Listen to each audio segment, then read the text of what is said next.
TRE 4 के अभ्यर्थी जितने जो लोग आज की तारीख में चिंता में हैं, कैसे तुरंत नोटिफिकेशन निकले वो भी हम लोगों ने तुरंत उसी दिन, जिस दिन इन लोगों ने अपना आक्रोश सामने रखा, उसी दिन करने का काम किया।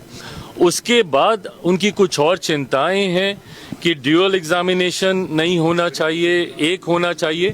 इन तमाम विषयों पर भी सरकार चर्चा कर जो उचित होगा और जो इनके लाभ के लिए होगा, जो पारदर्शी होगा, जो व्यवस्था को और ज़्यादा पारदर्शी और स्पष्ट बनाने का कार्य करेगा, उन फैसलों को ज़रूर लिया। हर उस छात्र और अभ्यर्थियों के साथ हूँ जिनकी उचित मांगों के साथ वो अपनी बातों को रखने का काम कर रहे हैं। मैंने कुछ समय पूर्व ऐसे ही एक विषय को लेकर, जहाँ पे PhD के अभ्यर्थी ने अपनी चिंताओं को हमारे समक्ष रखने का काम किया, उसको भी उचित मंच तक, मुख्यमंत्री जी तक ना सिर्फ लेकर जाने का हमने कार्य किया है, बल्कि उसका जल्द से जल्द समाधान हो, उस दिशा में भी हम लोग कार्य कर रहे हैं। युवा भारत का भविष्य है। 2047 में जब हम लोग विकसित भारत के निर्माण की कल्पना करते हैं, तो उस वक्त मिलेनियल्स वहाँ पे बैठकर जिम्मेदारी नहीं निभा रहे होंगे, उस वक्त जेनजी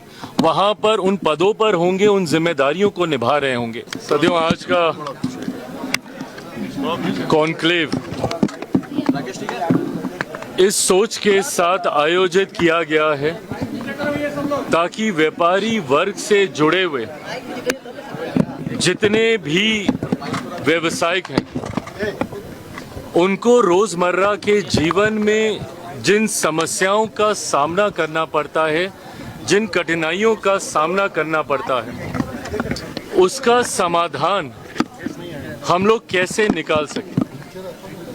आज के इस कॉन्क्लेव में न सिर्फ बिहार बल्कि कई और राज्यों के व्यापारी जगत से जुड़े हुए प्रतिनिधि यहाँ पर मौजूद थे, जिन्होंने अपने सुझाव राष्ट्रीय स्तर और स्थानीय स्तर, बिहार से जुड़े हुए व्यापारियों ने यहाँ पर बिहार से जुड़ी हुई समस्याएं और बाकी व्यापारियों ने राष्ट्रीय स्तर पर हम लोगों को क्या नीति में बदलाव करने की ज़रूरत है, विस्तार में इन विषयों को लिखकर मेरे संज्ञान में देने का काम किया।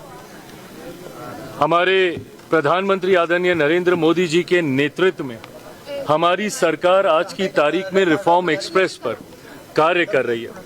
हर विभाग में क्या क्या बदलाव की ज़रूरत है, क्या क्या रिफॉर्म्स की ज़रूरत है, जिसके माध्यम से हम लोग बॉटल नेक्स को क्लियर कर सकें, चैलेंजेस को हम लोग रिजॉल्व कर सकें।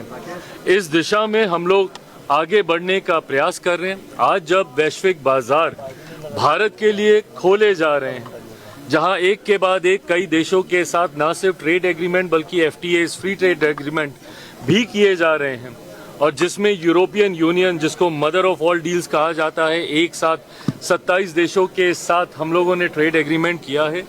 ऐसे में कैसे भारतीय व्यापारी ब्रांड इंडिया को ग्लोबली रिप्रेजेंट कर सकें, इस दिशा में जिन रिफॉर्म्स की ज़रूरत है, इस दिशा में जिन समस्याओं के समाधान की ज़रूरत है, उस पर आज यहाँ पे विस्तार में चर्चा हुई। यहाँ से इन विषयों को मैं उचित मंच तक लेकर जाने का कार्य करूँगा। जिन विषयों को केंद्र सरकार के संज्ञान में देने की ज़रूरत है, इससे पूर्व में भी हम लोगों ने दी हैं, जिसपे कार्य शुरू हो चुका है। इन विषयों को न सिर्फ राष्ट्रीय स्तर के बल्कि प्रदेश स्तर के भी जो विषय हैं, उनको भी जल्द मुख्यमंत्री जी से मुलाकात कर उनके संज्ञान में देकर उन समस्याओं का परमानेंट सल्यूशन निकालने का हम लोग कार्य करेंगे।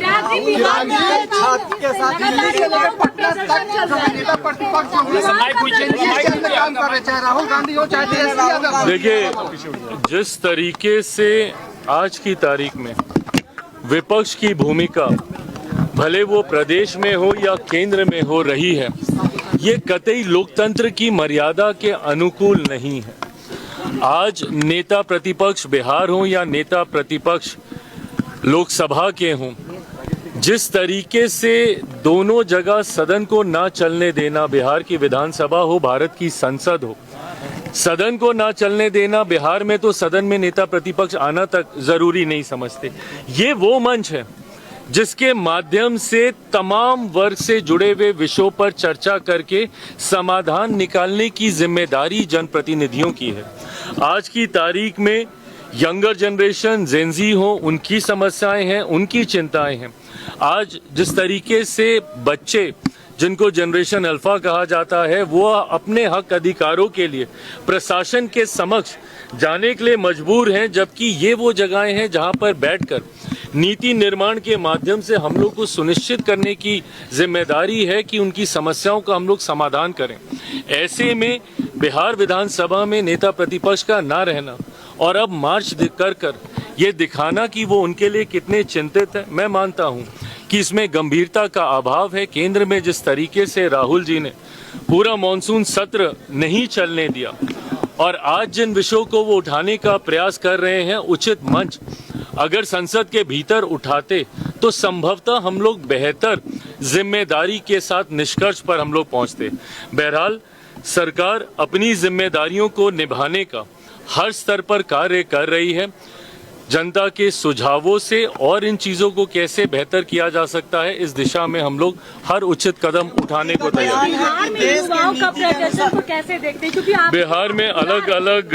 बिहार में मैं हर उस छात्र और अभ्यर्थियों के साथ हूं जिनकी उचित मांगों के साथ वो अपनी बातों को रखने का काम कर रहे हैं। मैंने कुछ समय पूर्व ऐसे ही एक विषय को लेकर, जहां पे पीएचडी के अभ्यर्थी ने अपनी चिंताओं को हमारे समक्ष रखने का काम किया, उसको भी उचित मंच तक, मुख्यमंत्री जी तक ना सिर्फ लेकर जाने का हमने कार्य किया है, बल्कि उसका जल्द से जल्द समाधान हो, उस दिशा में भी हम लोग कार्य कर रहे हैं। टीआरई 4 के अभ्यर्थी जितने जो लोग आज की तारीख में चिंता में हैं, कैसे तुरंत नोटिफिकेशन निकले, वो भी हम लोगों ने तुरंत उसी दिन, जिस दिन इन लोगों ने अपना आक्रोश सामने रखा, उसी दिन करने का काम किया। उसके बाद उनकी कुछ और चिंताएं हैं कि ड्यूअल एग्जामिनेशन नहीं होना चाहिए, एक होना चाहिए।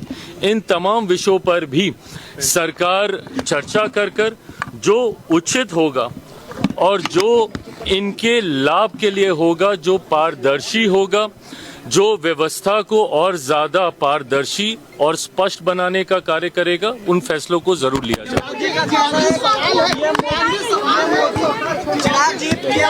कहना है कि देश की जरूरत के अनुसार नीति बनाई जानी चाहिए।